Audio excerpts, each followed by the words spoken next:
Hi friends, ഇനി ഞാൻ നിങ്ങളുമായിട്ട് ഷെയർ ചെയ്യുന്നത് നമുക്ക് ഇഫ്താർ സമയത്തേക്ക് ഉണ്ടാക്കാൻ പറ്റുന്ന നല്ല ടേസ്റ്റി ആയിട്ടുള്ളൊരു പലഹാരത്തിൻ്റെ റെസിപ്പിയാണ്. ഇത് നമ്മൾ ആവിയിൽ വേവിച്ചെടുക്കുന്ന ഒരു പലഹാരമാണ് കേട്ടോ. അപ്പോൾ ഇതെങ്ങനെ ഉണ്ടാക്കുന്നത് നോക്കിയാലോ. ആദ്യം തന്നെ ഒരു മിക്സിയുടെ ജാർ എടുത്തിട്ട് അതിലേക്ക് ഞാൻ ഒരു 2 കോഴിമുട്ട ഒന്ന് പൊട്ടിച്ച് വെച്ചിട്ടുണ്ട്. ഇതിലേക്ക് ഒരു 3 ഏലക്കയും കൂടെ ചേർത്തിട്ടുണ്ട്. ഇനി ഒരു ആവശ്യത്തിനുള്ള ഉപ്പും കൂടെ ചേർത്തിട്ട് നമുക്കിത് നല്ല പോലെ ഒന്ന് അടിച്ചെടുക്കാം.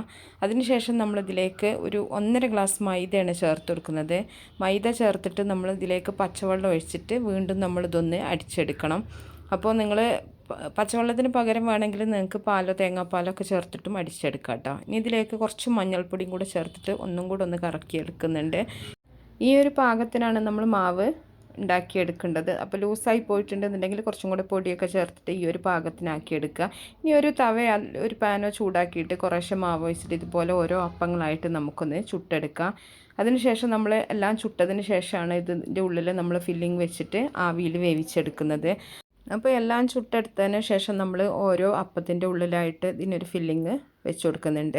അതിന് വേണ്ടിയിട്ട് ഞാൻ മിക്സ് ചെയ്തെടുത്തിട്ടുള്ളത് ശർക്കര ഉരുക്കിയത്, അതുപോലെ തന്നെ അവൽ, തേങ്ങ, ഇതെല്ലാം കൂടെ മിക്സ് ചെയ്തെടുത്തിട്ടുള്ളതാണ്. അതിലേക്ക് കുറച്ച് ഏലക്കാപ്പൊടിയും ജീരകപ്പൊടിയും കൂടെ ചേർത്തിട്ടുണ്ട്.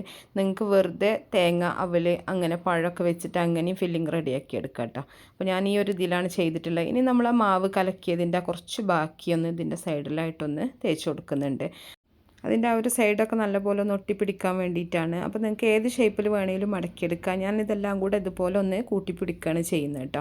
പ്രത്യേകിച്ച് വേറെ ഷേപ്പൊന്നും ഉണ്ടാക്കുന്നില്ല. ഇനി ഇത് നമുക്ക് ഒരു ഓട്ടപാത്രത്തിൽ ഒരു വാഴയില വെച്ചിട്ട് ഒന്ന് ആവി കയറ്റിയിട്ട് എടുക്കാം. വളരെ കുറഞ്ഞ സമയം മതി ഇത് കുക്ക് ചെയ്യാനായിട്ട്. അപ്പം നമ്മൾ നേരത്തെ വേവിച്ചിട്ടുള്ളതാണ്. അപ്പോൾ എല്ലാവരും ഒന്ന് ട്രൈ ആക്കി നോക്കുക. ഇഷ്ടപ്പെട്ട തീർച്ചയായിട്ടും നിങ്ങൾ ലൈക്ക് ചെയ്യുക, ഷെയർ ചെയ്യുക, മാക്സിമം സപ്പോർട്ട് ചെയ്യുക. അപ്പോൾ നല്ല നല്ല റെസിപ്പികളൊക്കെ ആയിട്ട് നമുക്ക് അടുത്തൊരു വീഡിയോയിൽ കാണാം. ഓക്കേ.